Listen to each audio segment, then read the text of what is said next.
amagambo meza. Ndamukunda cyane rwose mama Jire. Message umuhereza Nanjye message umuhereza rwose nuko yabaye umudamu w'agaciro.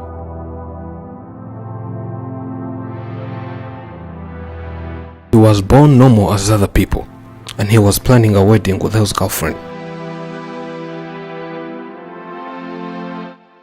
But when he was working on his daily job, he had a terrible electric shock that nearly took his life away. It resulted to the cutting of both his arms. The society, parent, friend, sibling, and all relatives abandoned him, saying he wouldn't make it in life. They told him that he is hopeless. One of his best friends chased him away from the house, saying he can't be able to pay rent. He was depressed. He wished he would commit suicide. But only his wife admitted to never give him up no matter what. He has been doing every activity despite the disability he has. He can wash clothes, dig, cook, swim, ride, wash dishes and other different activities. He's proving wrong haters. He's beating the bullies. Meet Fabrice.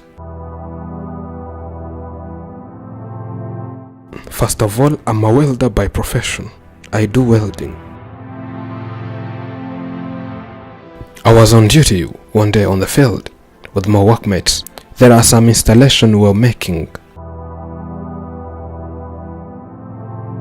I had electric shock and fell down. I found myself in the hospital the next day with paralysis and soreness in both arms. The last thing I remember was asking my workmates to give me a tube. Later on, workmates are the only one who explained to me how everything happened. They told me I was caught by electricity when I was handed a tube.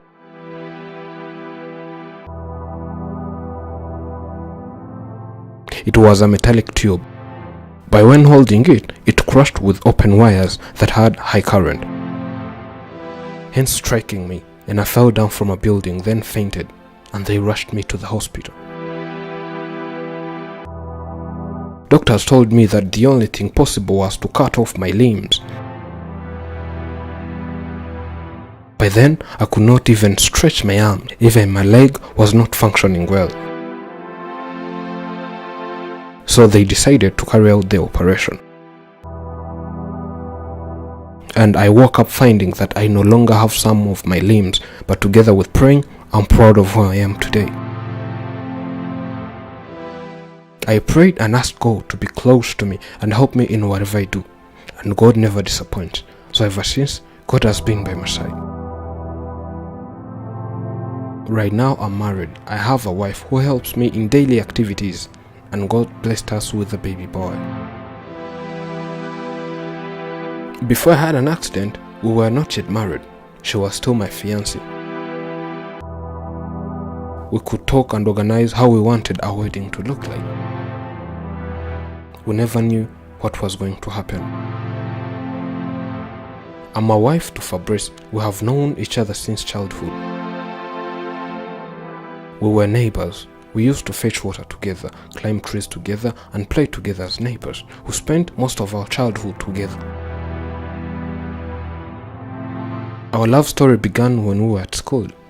He was learning welding and I was pursuing my passion in tailoring career as well, back in 2016. He told me he loves me, and without hesitation, I also loved him.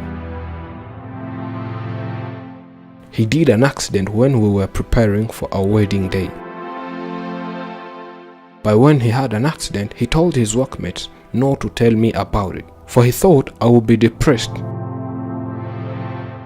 But I called one of his guys and he told me it's a little accident, so I had to come to the hospital. And I found the situation worse than they said. I had to take care of him and be by his side because he had no one else during that time. I found him laying down and gave him milk.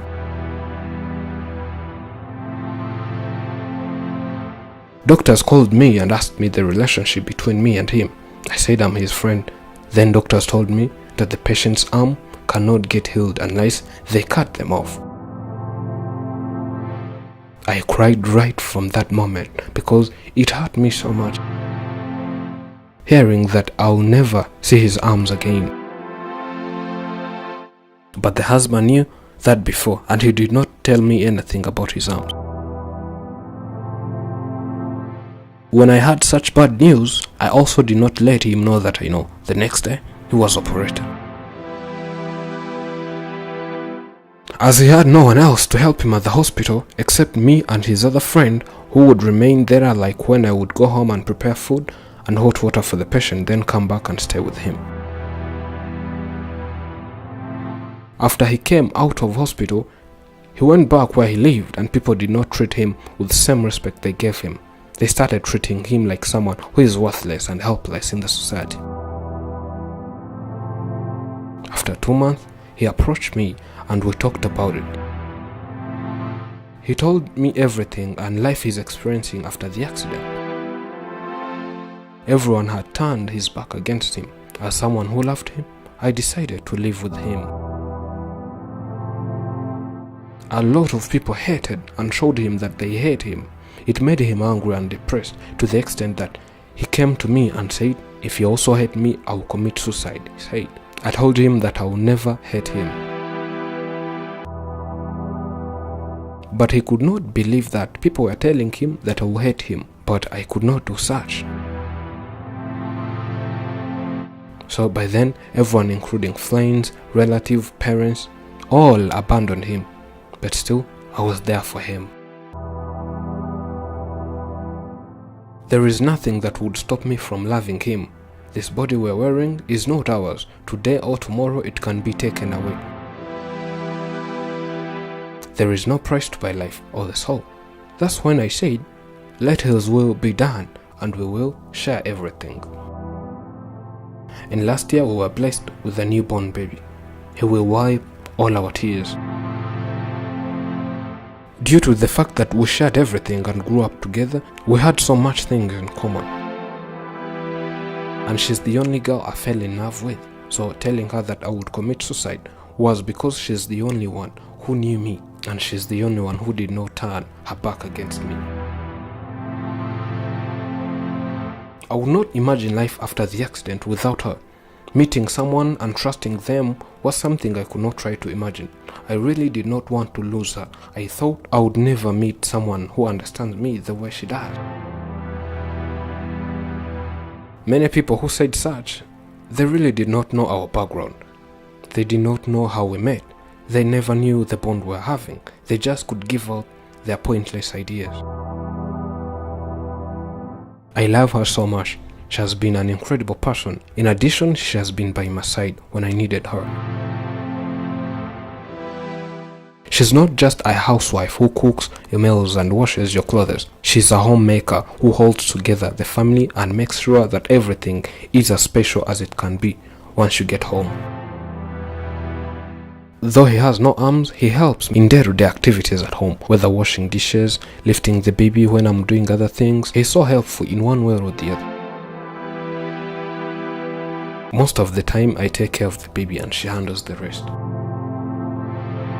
From my childhood, I lacked working. I just can't sit here and do nothing. When she's doing other activities, I come and lift the baby. Like when the baby is crying, I help her as I can in few activities that are not hard. As long as the head functions very well, I think of doing different things. Like when there is a dirty cloth, I can wash it. Whether it's doing weeding and digging, I do because I'm used to work. I'm not lazy.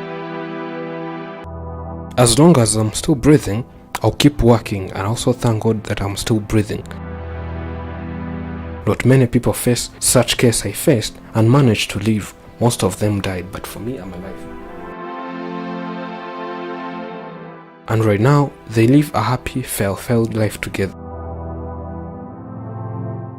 As it said, the man who finds a wife finds a treasure, and he receives a favor from the Lord.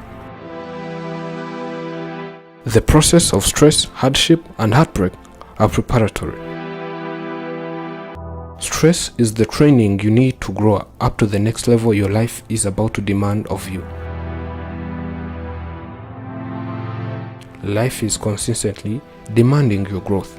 Change is the most powerful way to get you examining and growing. Without stress, your life would be nearly meaningless. Stress makes you move and it makes your life worth living.